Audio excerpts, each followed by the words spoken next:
Hi, everyone. This is Mr. Murphy, and it is Tuesday, April 21st. And I'm sure that you're probably wondering, hey, in light of Governor DeWine's announcement yesterday on Monday, the 20th of April, that schools would be closed, school buildings would be closed through the end of this school year. I'm sure that you're probably questioning, well, what does that mean for us? What does that mean for Tusky Valley? What does that mean for our children's teaching and learning process? And how do we transition into summer? And then what does next school year look like? All of those kinds of things. So let me just share a couple quick things with you. First of all, I want you to know on behalf of our Board of Education and on behalf of our entire teaching staff and entire staff, we miss you. We miss our students. I know that this is hard. It's hard for everybody. I'm a people person. I love being with and around people. I love being in our classrooms and up on our school buses and in our cafeterias. And I miss that. I long for the interaction. And I know that our students, especially, are missing relationships with their friends, conversations with teachers. Our teachers are missing that kind of interaction. Our parents, you guys are just doing a fantastic job of trying to fill the gap and support your children at home with their learning and answer questions that you may or may not know how to do. And I just appreciate everyone's effort. So, but I want to be real.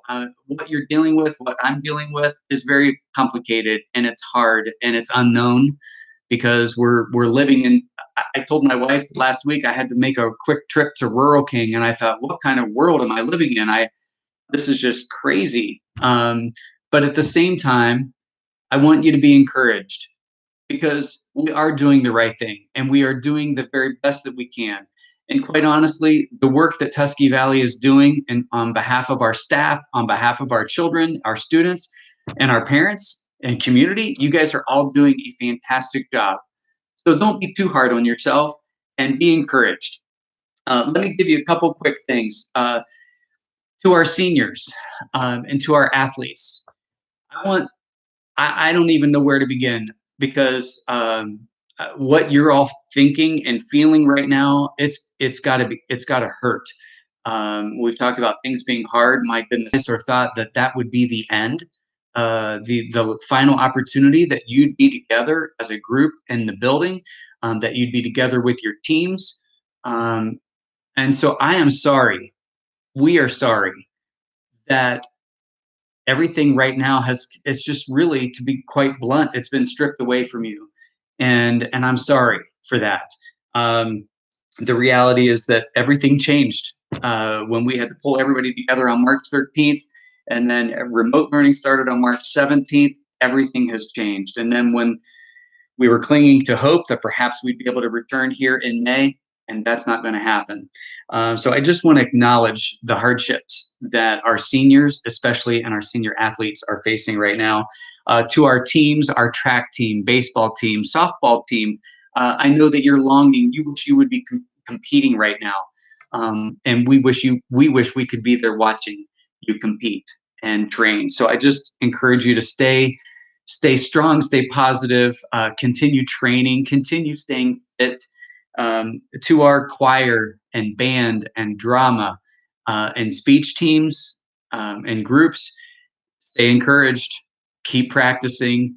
Although we may not be coming to see you perform publicly, make sure that you stay true to your talents and how God has wired you. Just keep maximizing those talents that you have.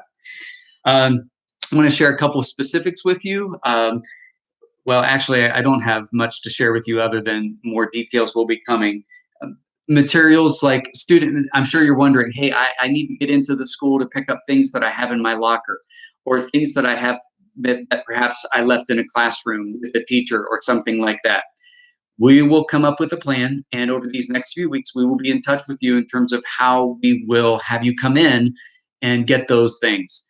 Um, our school district issued iPads and Chromebooks. We want you to continue using those through the end of this school year. The school year will end according to our district calendar. I've said it over and over again. We will follow our district calendar. So the school year will end for all students on Wednesday. I believe it's Wednesday the 27th. Seniors will be graduating on Friday, May 22nd. I'll talk about that in a moment. But continue using those school district issued devices for remote learning. We are going to finish the school year strong using our remote learning model.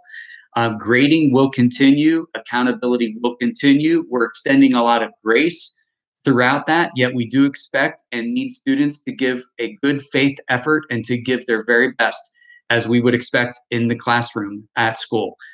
If our students do that, it will be okay. If you don't, if you choose not to be engaged, if you choose not to do the work, that's not going to fare well for you. And that will be increasing challenges for our teachers in trying to make decisions that are in your best interest moving forward. We will be collecting school devices, however, at the start of the summer, and I don't know specifics of that yet, but it is important that we collect those devices, sanitize them, clean them, refurbish them, and get them ready for the start of the next school year. Which then leads me to, what does next school year look like? I really have no idea. Right now, I have no idea.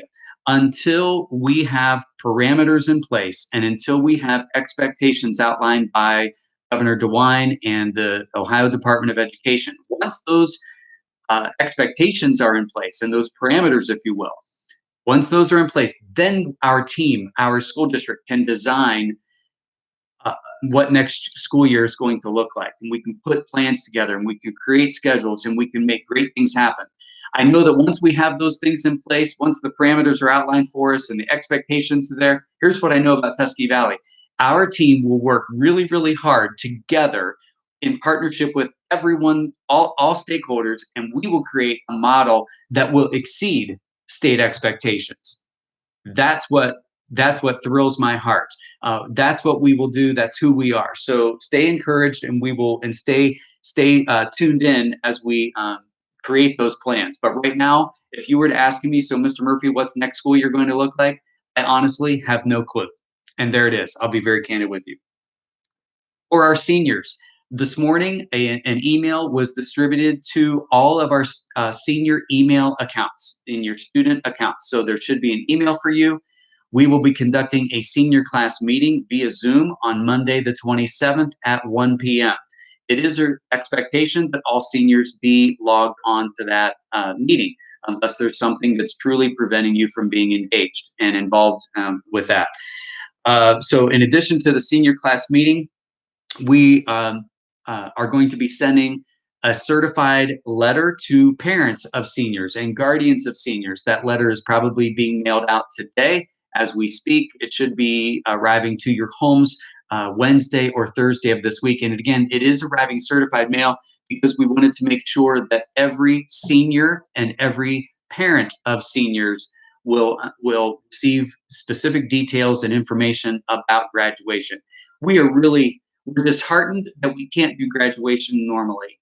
There is nothing normal. And I love it. And I love the creativity that people keep saying, hey, Mr. Murphy, how about this? Mr. Murphy, how about that? Mr. Phillips, why don't we do this? Well, could we do this? And they're great ideas. They're super creative. But we will not be holding a large group gathering at our school district in the near future. And quite honestly, I don't think that most school districts will ultimately be doing that either. Large mass gatherings will not be taking place in the near future. I know that our summer is going to look different. And when we're told by the governor and when we're told by the Department of Education that the school year will be very different, I'm sorry. I'm so sorry that we cannot do graduation normally. But here's what we are committed to doing. We are going to hold and conduct and create one of the most spectacular graduation videos. We're going to create a video that I believe will far exceed people's expectations. And I know I put a lot of pressure on people right now, and the people that are going to help us create this. But it's going to be a lot of work. But it will end up being an awesome tribute to each senior in the class of 2020. So in closing, I want to thank you all very much for your time. I thank you for your patience and your support of our teaching staff, of our entire staff, of our school district. We are blessed. And please know that we are here for you. And if you've got a situation or got a problem, if you need to talk, if you have a technology issue, if you have a question regarding um, the teaching process or your child's work, please be in touch with the teacher. Please use the help desk that is prominently displayed on our district website. Speaking of website, I apologize. Our Facebook page is not functioning properly right now. We're trying to do a workaround, but thank you for your patience with that. We will continue doing all we can to communicate and keep you informed every step of the way. Know that I love you. I love our kids. I miss you all. Um, and I look forward to somehow being back together in live person because I miss the face-to-face interaction, and I know you do too. So in the meantime, stay strong, stay encouraged, and go Trojans.